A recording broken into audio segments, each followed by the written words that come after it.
শুনুন শুনুন শুনুন, বিশেষ ঘোষণা। এমএসকে স্কুলের পাশে পাদাপাদি হসপিটালে আসছেন এমবিবিএস ডক্টর হাগুদা,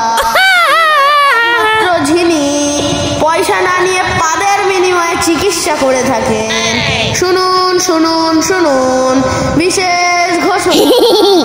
এমএসকে স্কুলের পাশে পাদাপাদি হসপিটালে আসছেন এমবিবিএস ডক্টর হাগুদা। সকলের আশ্বাস, আসছেন ডক্টর হাগুদা বিশ্বাস।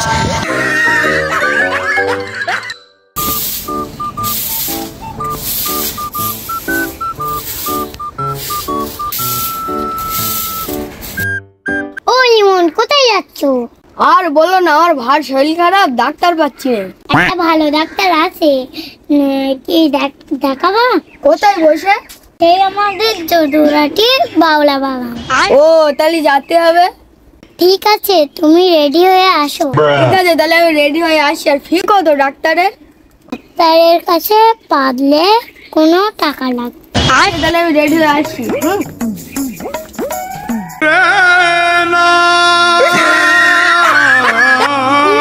এত দেরি হলো কেন? এই একান্তে লেট হয়ে গেল, রাস্তায় জাম আছে। চলো যাই। চলো চলো তাড়াতাড়ি চলো।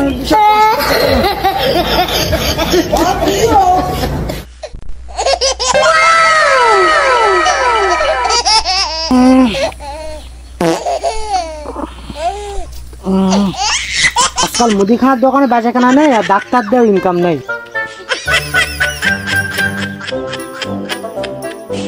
কি প্রবলেম? দেখো তো আমার ভার পেটের মধ্যে কি হচ্ছে। ঠিক আছে, বসো বসো। পেশেন্টের নাম কি? পেশেন্টের নাম পচা।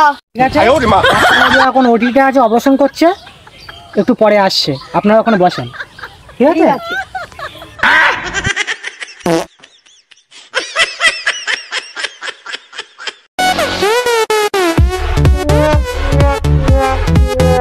বসেন বসেন বসেন বসেন।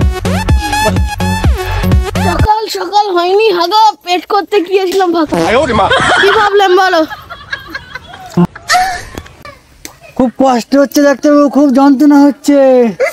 ডাক্তারবাবু, এটা খুব ইমার্জেন্সি কেস আছে, কোন জায়গায় অপারেশন করতে হবে। ঠিক আছে, আমার অপারেশন থিয়েটারে চলুন শিগগিরই। চলো। আসুন আসুন, দাঁড়িয়ে আছেন কেন? ভিতরে আসুন। আপনার এখানে দাঁড়ান, আমি নিয়ে যাচ্ছি। সরেন সরেন। আসুন আসুন আসুন, সাবধানে বসেন, সাবধানে সাবধানে। ওদেরকে কেউ ঢুকতে দিও না। ঠিক আছে, না আগে তোমার চেক করি। আচ্ছা, আপনার যা করার করেন।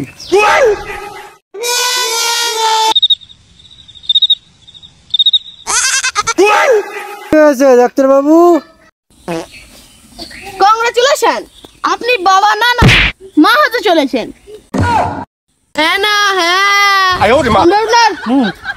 নাও। ঠিক আছে, আমি পিকচারটা দেবো। হ্যাঁ, লিখতে হবে। এটা সকালে 2 বার করে খাবেন।